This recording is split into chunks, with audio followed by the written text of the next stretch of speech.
Hello, I'm Father Dennis Donovan for the Apostleship of the Sea, USA. Let me tell you a story which is remarkable but true. After hearing it, I hope you will join me in prayer and promote this story among your friends. To set the stage, let's begin with a brief visit to Tampa, Florida. Tampa has some wonderful places to visit, like the Tampa Zoo, Busch Gardens, and Ybor City, where they hand roll cigars. There's also a port which services many of the major cruise lines. The centerpiece of the harbor is the Florida Aquarium, a beautiful museum with a glass atrium. It contains stunning exhibits of marine life and a gigantic shark tank with real sharks. But the real gem of the harbor is another museum right behind the aquarium. Snuggled between two cruise terminals is a pier where you'll find a ship called American Victory. During World War II, 414 of these Victory cargo ships were built, each one given a name which ended with the word Victory. The American Victory in Tampa was taken out of service after World War II.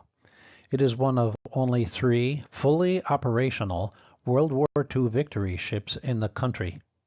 The others are the Lane Victory in Los Angeles and the Red Oak Victory, pictured here in Richmond, California. The American Victory still sails a few times each year.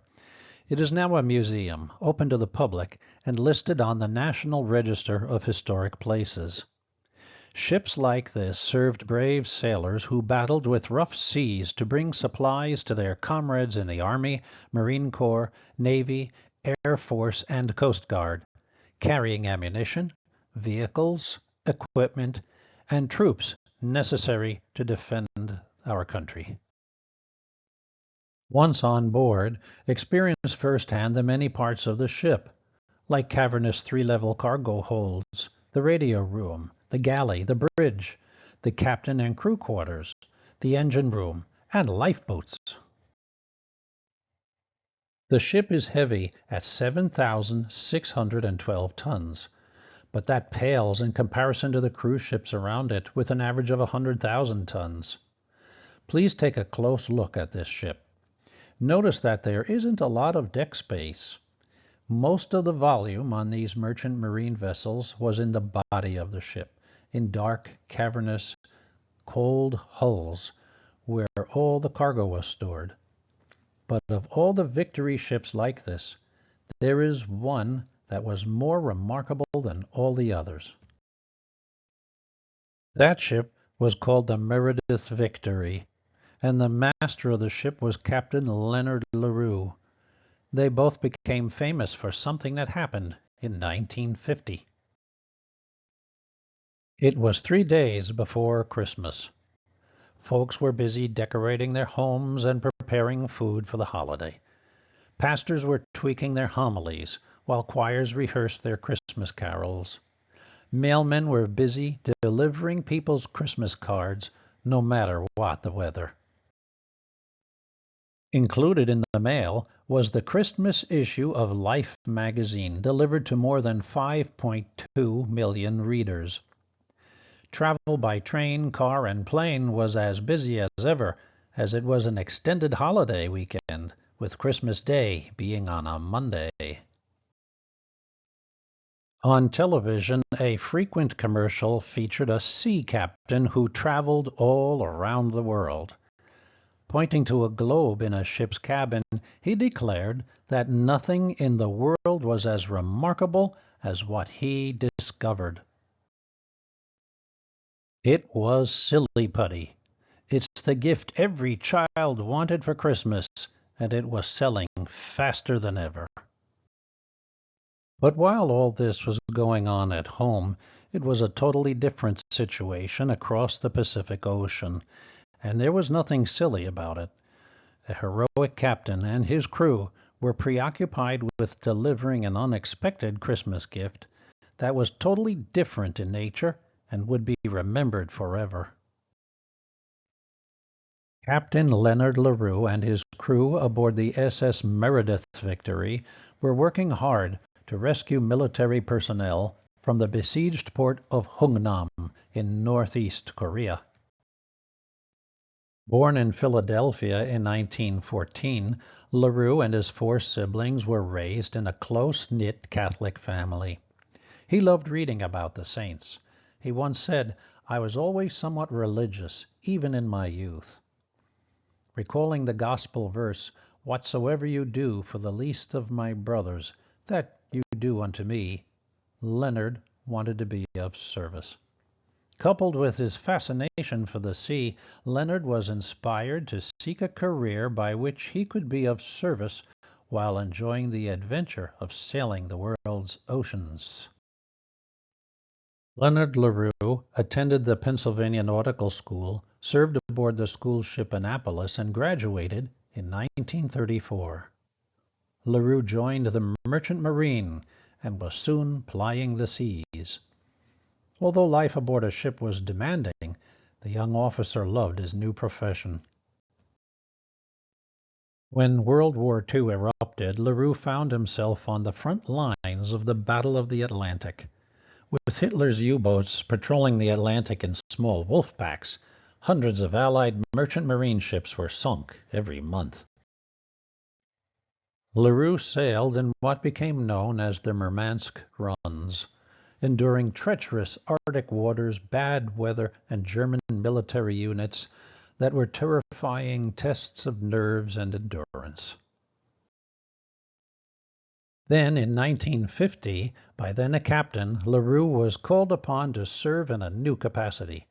He was assigned to the SS Meredith Victory, a 455-foot Victory-class cargo vessel named for Meredith College, an all-women's school in Raleigh, North Carolina. The ship was similar in design to the American Victory in Tampa, previously mentioned. The Korean War was underway, and hundreds of merchant marine cargo vessels were needed to supply the U.S. troops. In Oakland, California, they were busy loading 10 Sherman tanks, 250 trucks weighing 2.5 tons each, 150 tons of ammunition, and all kinds of other equipment needed for the war. Captain LaRue and the ship's purser, Robert Lunny, pictured here, traveled by cab across the bay to San Francisco to pick up their sailing orders. When they left there, LaRue told the cabbie to stop at Old St. Mary's Cathedral, where he and Lunny, also a Catholic, joined in prayer for the men and for the ship. They both knew they were heading into war. By late December, after participating in the Incheon landing and numerous missions along Korea's east coast, Captain LaRue was ordered to Hungnam, North Korea, to support one of the greatest military evacuations of civilians in U.S. history. LaRue maneuvered his ship into Hungnam, seen here moored in Hungnam Harbor. His orders were to retrieve the U.S. soldiers, but there was another problem. Tens of thousands of North Korean refugees were begging to be evacuated as well. The Chinese army was pressing in on Hungnam. LaRue received a request from Central Command to help the refugees, shown here with another ship in the background. He decided to bring on board as many as possible in the little time they had. As each moment went by, the way out of the harbor became more treacherous. Mines floated everywhere, and only a narrow channel had been cleared by the Navy minesweepers. There was fire support from battleships that kept the Chinese army at a distance, but they couldn't stay for long. On the night of December 22nd, the Meredith Victory began taking aboard a stream of refugees who feared they would be killed by Chinese troops. LaRue said, "There were families with 8 and 10 children, a man with a violin, a woman with a sewing machine, a young girl with triplets. There were 17 wounded, some stretcher cases, many who were aged, hundreds of babies. Finally, As the sun rode high the next morning, we had 14,000 human beings jammed aboard. It was impossible, and yet they were there. Refugees were crammed into the cargo holds of a freighter designed to hold 47 crewmen and a dozen passengers. And on their way out, to hit just one mine would have been a disaster. There were lifeboats for only 120 people. Burley Smith served as junior third mate aboard the Meredith Victory. In an interview for the Korean War Legacy Foundation, he recalled that there was almost no separation between the refugees and the crew. If only 2 or 3 enemy soldiers had sneaked on board, carrying whatever kind of weapons they could while joining the refugees, they could have stormed the bridge, killed the crew, and sunk the ship, or sailed north. The refugees had little food or water, no blankets or sanitary facilities. But overall, the refugees were patient and grateful. Robert Lunny said that each morning Captain LaRue would find the refugees bowing in unison toward the bridge to offer their homage to the captain and crew that rescued them. After a treacherous voyage through the East Sea, the freighter arrived at Busan on Christmas Eve, only to be turned away by South Korean officials. They had no room for the refugees. LaRue was told to head for the island of Kojedo, 50 miles to the southwest. Burley Smith recalled that the ship still had several hundred tons of gasoline in 55-gallon drums in the lower holds. During their trip from Busan to Kojedo, some of the refugees, unaware of what was in those drums, lit small cooking fires on top of the highly combustible drums. Fortunately, the fires were extinguished quickly and an explosive disaster averted. The Meredith Victory arrived at the island of Kojedo on Christmas Day. The dock was small and crowded, so the freighter had to remain on the open sea for a third frigid night. The next day, 2 LSTs, Navy ships designed to land tanks on shore during combat, were lashed to the freighter, and the refugees climbed onto them and to finally make it to safety. Even with the refugees crammed aboard the standing room only vessel for 3 days without food, water, or bathrooms, every man, woman, and child survived.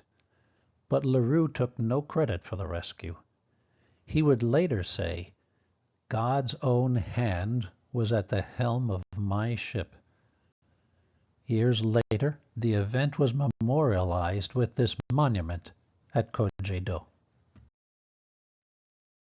The late Admiral Robert Lunny, who served as the purser aboard the Meredith Victory, never forgot the sight of thousands of refugees unloading at Kojedo. The idea of war isn't just about bombs and bad guys, Lunny would say. It's also about preserving the integrity of a nation and the dignity of its people. We, the crew, felt we had done that. Lunny asked Captain LaRue what convinced him to go ahead with the rescue, even after they warned him about the danger in taking a ship in, how close the enemy was to the beachhead, and he stood to lose his ship or his men. The captain just reached over and touched the Holy Bible, saying, "The answer is here. No greater love hath a man than to lay down his life for his friends." In 1954, just 3 years after Meredith Victory's miraculous voyage, Leonard LaRue retired from life as a sea captain. After a period of discernment, he traveled to Newton, New Jersey. There, he started a new life. LaRue entered St. Paul's Abbey in Newton, New Jersey, as a Benedictine monk. In his book, The Mariner and the Monk, Philip Lacovara describes what life was like at the Abbey. LaRue chose the name Marinus, not, as was sometimes reported, because he had been a merchant mariner, but as a male version of the name Mary, the mother of Jesus. On Christmas Eve 1955, the 5th anniversary of the miraculous rescue, Leonard LaRue was admitted as a novice with the intention of staying at the Abbey for the rest of his life. A year later, on Christmas Day 1956, Marinus made his first vows. As a monk, he would strive continually to improve his personal behavior and faithfully live his monastic vocation. He had a special reverence for Our Lady of Fatima and prayed the rosary daily for the conversion of Russia. He blended well with the other monks and enthusiastically did as he was asked. He worked various housekeeping jobs, caring for 900 chickens, trimming hedges, shaping the conifers the abbey would sell each year as Christmas trees. He loved to sing with gusto, never understanding why his fellow monks occasionally did not share his enthusiasm. Brother Marinus did leave the monastery one day in 1960 under obedience to his abbot for a visit to Washington, D.C. By an act of Congress for his bravery and leadership, he was awarded the Merchant Marine Meritorious Service Medal, the Merchant Marine's highest honor. His crew also was decorated, and the SS Meredith Victory was given the title Gallant Ship, the only merchant marine ship and crew serving during the Korean War to receive such an honor. He always remained a humble man. The late Father Gus Beck, a native of Korea and director of Salesian missions, once visited Brother Marinus. One day, he said, Brother Marinus offered to show me a few photos taken aboard the Meredith Victory with the Korean refugees. He told an amazing story. But Brother Marinus never once mentioned that he was captain of the ship. By the year 2000, the number of monks had declined at the Abbey, and there were serious discussions about closing it. The monks moved from their original abbey into a newer building across the street, which had once been a Benedictine school. On October 19, 2001, the monks of Waegwon Abbey in South Korea agreed to send some monks to live at St. Paul's to boost their community. In the meantime, Brother Marinus lived as a faithful Benedictine until his death on October 14, 2001, at the age of 87, just shy of his 45th anniversary. He was laid to rest in the Abbey Cemetery in Newton, New Jersey. The New York Times and many other papers across the country wrote impressive obituaries. 2 months later, Father Bosco Kim and 5 monks arrived from South Korea. They began a massive outreach to the Korean Catholic community in the USA. Today, St. Paul's Abbey has become a vibrant center of spirituality. Through his intercession, perhaps, it's ironic that while Brother Marinus rescued the Koreans, it was the Koreans that rescued Brother Marinus's Abbey. In June 2017, the new leader of South Korea at the time, President Moon Jae-in, publicly acknowledged that he owed his life to Captain LaRue. His parents were among the thousands saved aboard the Meredith Victory. The president was born 2 years later on the island of Kojedo. Former refugees who sailed aboard the Meredith Victory gathered at Dongcheon Church in Seoul in December 2018 to pay tribute to Captain LaRue and his crew. There are an estimated 1 million descendants of those rescued during the 1950 Hungnam evacuation, what is commonly called the Christmas miracle. In June of 2018, Cho Yoon-jae, ambassador of South Korea to the United States, visited the grave of Brother Marinus at St. Paul's Abbey. Captain LaRue was also honored in Korea as a military war hero, the first non-Korean to be given the honor. The next time you visit Tampa, Richmond, or San Francisco, visit one of the Victory ships there and picture yourself among 14,000 people huddled aboard that ship for a few days. You'll understand the magnitude of Captain LaRue's heroic effort and his ship of miracles. On March 25, 2019, Bishop Arthur Serratelli, Bishop of the Roman Catholic Diocese of Paterson, New Jersey, started the process for the canonization of Brother Marinus as a saint in the Catholic Church. 3 months later, the United States Conference of Catholic Bishops overwhelmingly approved the cause for sainthood of Servant of God, Benedictine Brother Marinus LaRue. This process requires financial resources to pay for those doing research and background checks. For this purpose, the Servant of God Brother Marinus Guild has been created at the Apostleship of the Sea. You can make a gift online to become a member of the Guild. The recommended donation is $50, but more is accepted. There is also a prayer for the cause of Brother Marinus, which we ask you to pray daily. It too can be found at the AOS USA website.